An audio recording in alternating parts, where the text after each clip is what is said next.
vrijeme darivanja. Opalo je lišće s granja, medvjed zimski san već sanja. Biće opet gle i mela i kolača puna zdjela. Hladno je vani, a toplo u kući. Prosinac mjesec posebno zvuči.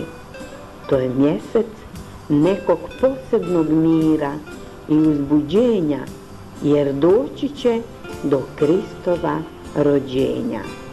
To je zadnji mjesec u godini što teče i najljepša je noć u Badnje veče.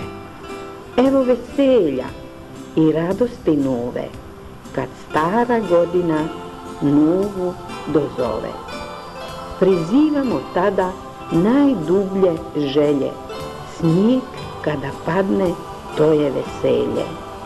Blagdanski ugođaj bijeli veseli i svaka briga izgleda manja kad dolazi vrijeme darivanja.